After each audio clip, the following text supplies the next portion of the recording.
Welcome back, my beautiful people. Welcome back to another video of The Nerd Out. My name is Pablo Mendez, and today is a special day because we are finally, and I mean finally, reviewing the long-awaited studio album by none other than Travis Scott, Utopia. We finally got the album after 5 long years, and I have to say it was an amazing experience listening to this album.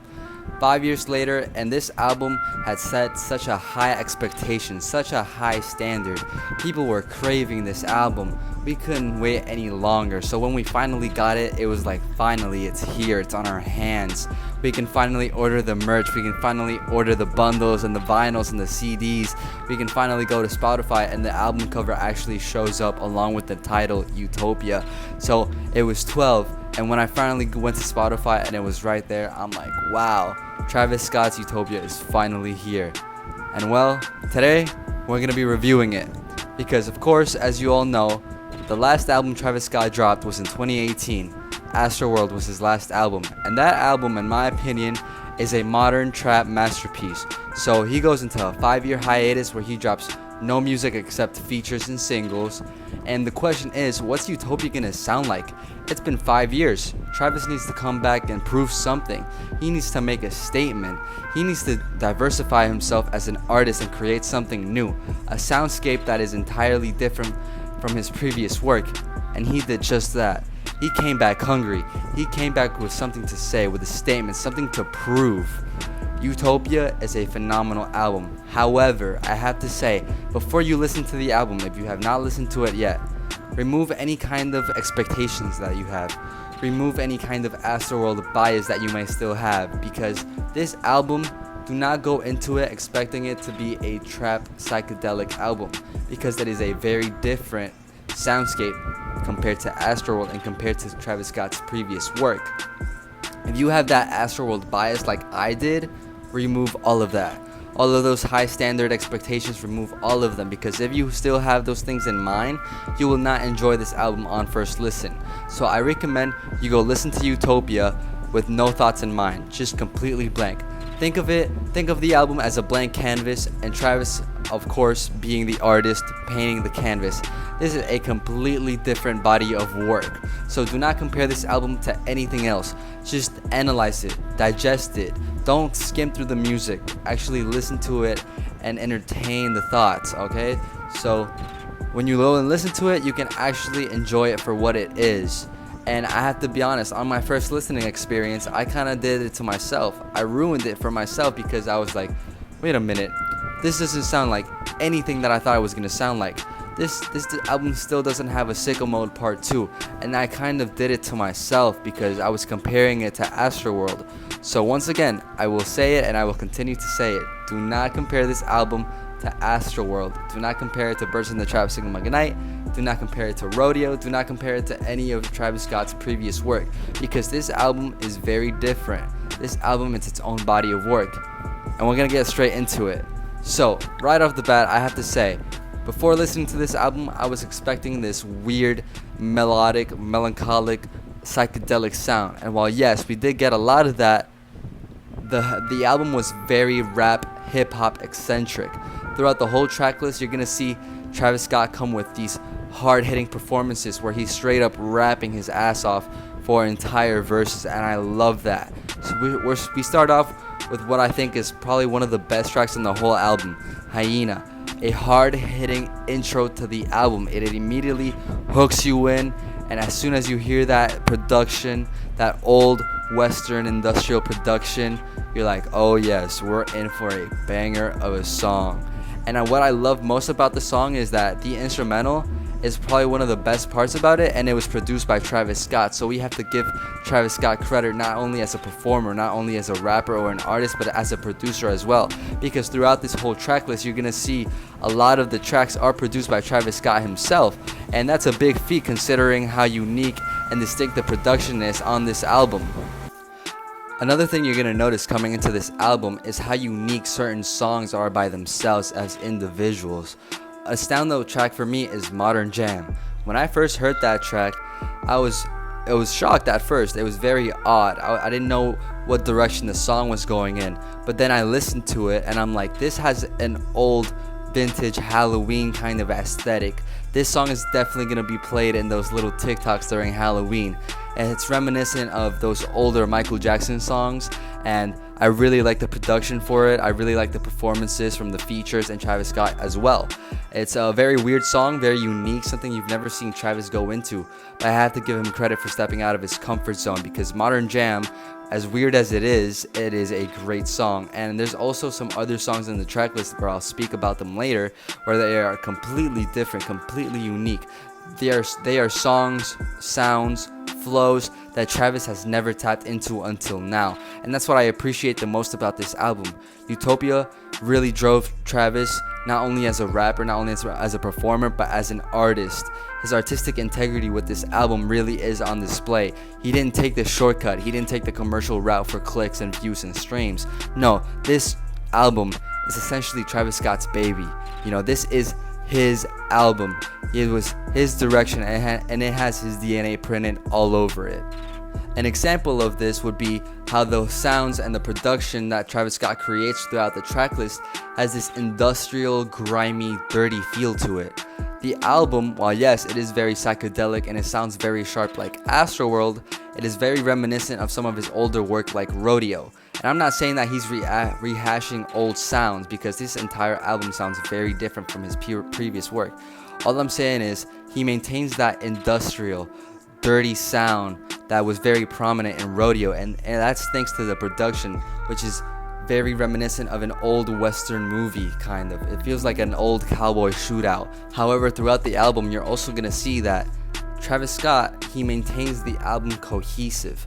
The album is very dark, it's very eccentric, it's very psychedelic, and yes, that kind of production stays with you throughout the whole track list. However, while yes, it is cohesive, the tracklist is also very unpredictable. And I'm not saying that in the way that it's sporadic or it's hectic and the sequencing doesn't make sense. No, the sequencing makes sense, but it's also able to stay creative. It's able to maintain the listener and keep them engaged. And I love that, because you go from a song like Modern Jam into a song like My Eyes, which is very hazy, very dreamy, very weird and abstract. And this song, it literally portrays an image in your head. It literally takes you to a whole different universe. And that's what I love about the songs that Travis Scott creates and the soundscapes that he's able to craft, because My Eyes, while I listen to that song, I feel like I'm in this dark beach at night, and it's all very creepy, all very dark, and it's not a peaceful beach, because the water it's black, the sand is black, the sky is gray. That's what I imagine when I'm listening to this song. Very dark, very twisted, but beautiful and melancholic in a weird sort of way.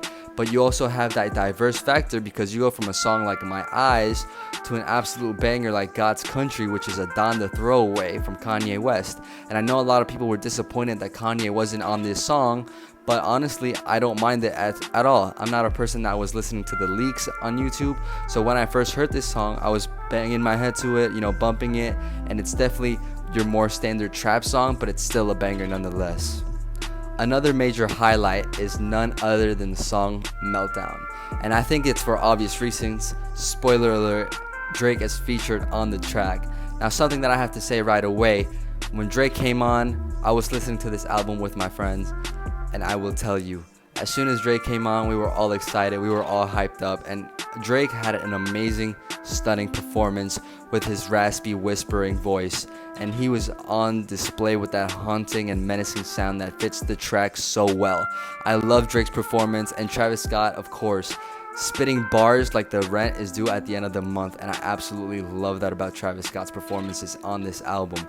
It's psychedelic, but it's also industrial, and it's very hip-hop eccentric. Meltdown is an absolute banger. However, I will warn the listener about this. This song, Meltdown, featuring Drake, is not a Sicko Mode Part 2. That's why I will keep saying this. Do not compare this album to Astroworld. Utopia is not Astroworld Part 2. Utopia is Utopia, and you should see it for what it is.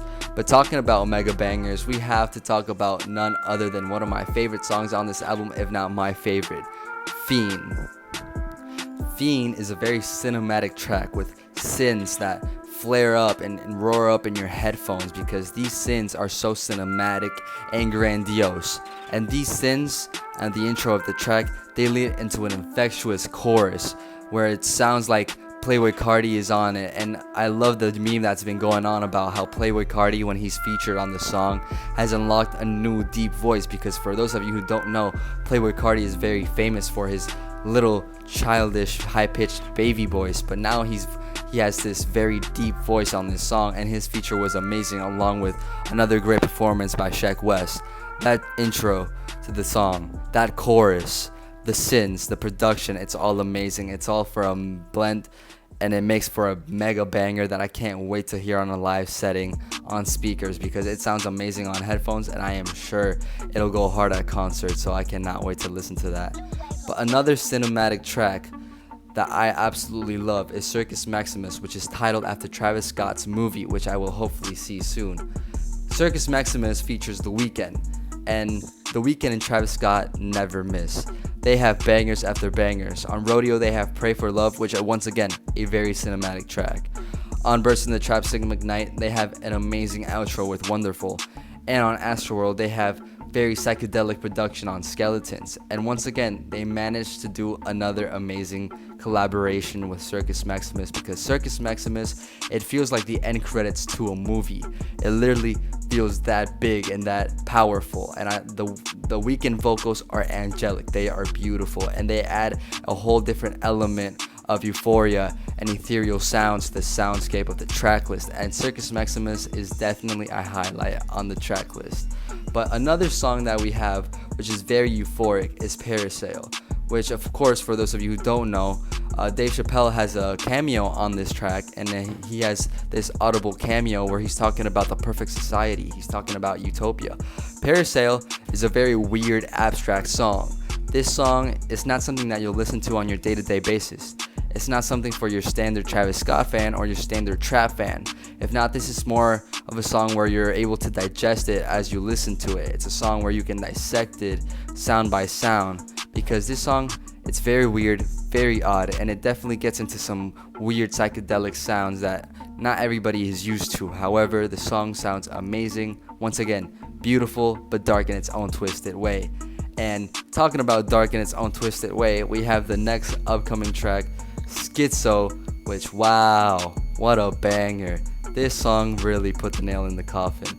And I have to say, the Young Thug feature was a big highlight throughout this song.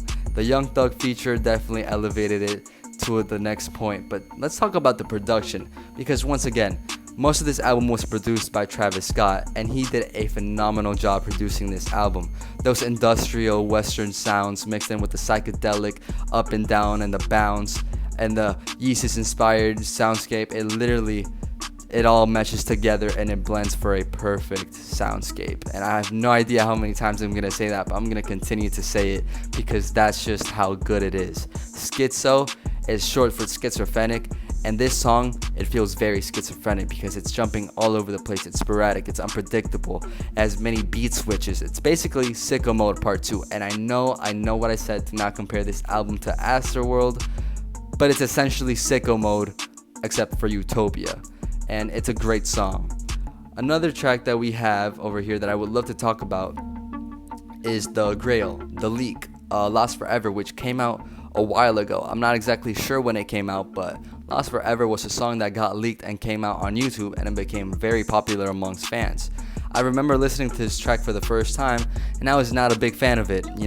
I wasn't as mature yet, and I couldn't really understand the soundscape that Travis Scott was trying to create. But now that I got to listen to it again as part of the official Utopia album, I am just in awe of the production and the soundscape and the style of sounds that Travis Scott is creating, because it is so unique, it is so different. Travis Scott manages to create this euphoric, psychedelic sound and mix it with this industrial Jesus rodeo inspired style. And it shouldn't work, but it does. The psychedelic sound with the industrial sound, they mix together, and they, like I said, they shouldn't work, but it's amazing, and I absolutely love it. Just fantastic work for Travis Scott on Lust Forever, and all the other performances from all the other features, which I've been spoiling a few, but if you haven't listened to the album, go check it out, because once again, this album is an experience, okay? And another track that I really want to talk about this, because this one's weird. This is one of the weirder tracks on the album. It's Love featuring Kid Cudi. This track, it definitely gets Travis Scott out of his comfort zone. For Kid Cudi, I will say he perfectly fits on the track. But Love is this weird, once again, industrial sound, very grimy, very dirty, very odd soundscape that you wouldn't normally hear on anyone else's album, but it's very different. It definitely pushes the boundaries of Travis Scott as a rapper and as an artist, because the chorus is infectious. The chorus, Travis Scott is spitting bars like his life depends on it. And he has that quick, fast-paced flow, and I absolutely love it. And again, the track, very weird, very odd, but it's a nice taste. It's a nice addition to the album. And talking about addition to the album, we have to talk about K-pop. The lead single to the album featuring The Weeknd and Bad Bunny. Now look, my beautiful people, I know what I said about the song on my last video. I was heavily disappointed. I wasn't really a big fan of that song on the album, because I thought the album was going to be very dark. And yes, it is very dark. But now that I listen to the song on the context of the album, I'm like, oh, wait a minute, this actually makes a lot of sense, K-pop, well, yes, a bit more of a commercial track, featuring The Weeknd and Bad Bunny, and it's obvious that Travis Scott's going for that #1 spot in the charts, but it actually fits the tone of the album in a weird way, because before listening to the album, we obviously didn't know what this album was going to sound like. And so listening to this very commercial pop track was like, really? Like, that's what you have to offer, Travis? But listening to it within the context of the album, it actually makes a lot of sense as to why it's here. And I actually don't mind this song at all now. It's not just a good song, it's a great song. And does it definitely get rid of that dark atmosphere for a slight second? Yes. Does it ruin the album? Does it ruin the sequencing? Not at all, because if you listen to the live instrumentation on that track, it's very dancehall inspired. It's very Afro beats inspired. Once again, it's reminiscent of that old Western sound that this album made me fall in love with. I mean, I've already heard it 6 or 7 times, around that mark. And every time I hear the production, I keep falling in love with it even more. So K-pop, I know controversial, but it definitely fits the album well. However, now we have to talk about another track that I absolutely love, and this is one of the longer ones, one of the weirder ones. Telekinesis, probably my 3rd favorite track on the album. Telekinesis is weird, it's futuristic, the styles are very, very psychedelic infused, and Travis Scott really does create a whole euphoric atmosphere, a completely different ambient environment, because you will never hear anything like this on a different artist's album or a different Travis Scott album. This has to be one of Travis Scott's best songs ever. It's definitely top 3 on the album, and it's one of his best ones ever. Telekinesis featuring Future, very futuristic sound, and no pun intended. I know, futuristic, no pun intended, but Future does sound futuristic. His vocal performance, his rapping performance, Travis Scott's vocals blending in with that amazing trippy LSD production. It is beautiful, it is dark, it is melancholic, and I love all of it. And then we have a stunning, beautiful, angelic performance by none other than SZA, and wow, SZA killed it. SZA, she murdered the track with her amazing vocals. She sounds like an angel on the track, and it makes the track so much more cinematic than it already was. Telekinesis is one of Travis Scott's best songs, period. However, talking about that weird LSD trip kind of style that Travis Scott is infusing into this album, we have to talk about the outro. The outro, Till Further Notice, produced by Metro Boomin and featuring 21 Savage. Standout performances from everybody. All of the features, Travis Scott himself, production, 10 on 10s. And honestly, this was a perfect outro for Utopia. It encapsulates that whole dark atmosphere that Travis Scott was building from day one, with not just the first track, but the whole entire rollout and all of the promotion, because we knew this album was going to be dark. We knew this album was going to be ethereal, and this is exactly what it is, which is why I continue to say, do not compare this album to Astroworld. This is not Astroworld Part 2. This is not Rodeo Part 2. This is Utopia. We had Astroworld 5 years ago. It's Utopia now. We're finally in the Utopia era, and we need to enjoy it for what it is. We need to digest the music and enjoy it and appreciate it for what Travis Scott is doing. And something that I have to give him credit for is for his artistic integrity, because he could have taken the short route and taken that shortcut of the commercial route and just gotten a quick, nice 30 seconds on TikTok that would make him blow up. But no, he is not doing that. This album is not commercial in the slightest, unless you count K-pop, but besides the point. This album is very, very dark, very weird, very abstract, and I absolutely love all of it. Travis Scott definitely put the nail in the coffin. However, I have one gripe with the album. I have one, I wouldn't say big issue.